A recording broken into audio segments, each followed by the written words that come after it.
तो आज हम बात करेंगे कि आम आदमी पार्टी को राष्ट्रीय पार्टी का दर्जा मिल गया। अभी अभी ये न्यूज़ आई है।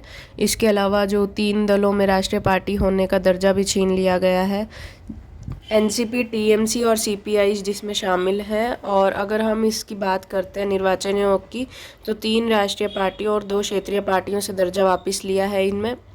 वहीं एक पार्टी को राष्ट्रीय पार्टी का दर्जा भी दिया गया है। एनसीपी, टीएमसी और सीपीआई का राष्ट्रीय पार्टी का दर्जा वापस ले लिया है। इसके अलावा आम आदमी पार्टी को अब राष्ट्रीय पार्टी का दर्जा मिल गया है। और इसके लिए अरविंद केजरीवाल और इसके अलावा क्षेत्रीय दलों में निर्वाचन आयोग ने भारत राष्ट्र समिति, जिसको हम बीआरएस बोलते हैं, और आरएलडी से यूपी में क्षेत्रीय दल का दर्जा वापस लिया है। अगर हम बात करें इसकी कि ये दर्जा किस बेसिस पे मिलता है, तो कुछ कंडीशंस इसकी पूर्ण रूप से पूरी करनी होती हैं। जैसे कि अगर किसी दल को 4 राज्य में क्षेत्रीय दल का दर्जा प्राप्त है तो उसे राष्ट्रीय पार्टी का दर्जा मिल जाता है। और अगर 3 दल राज्य को मिलाकर लोकसभा की 3% सीटें अगर जीतता है तो उसे भी राष्ट्रीय पार्टी का दर्जा मिल जाता है।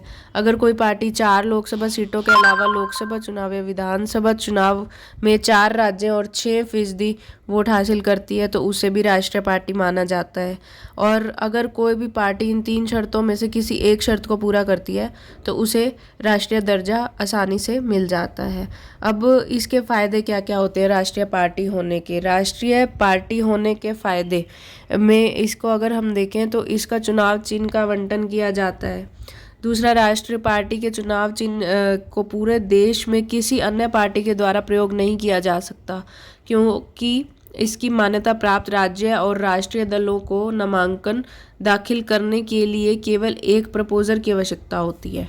तो ये सब जो कंडीशंस थी हमारी, जो हमें राष्ट्रीय पार्टी होने के फ़ायदे थे, ये मैंने आपको इसमें बताए हैं।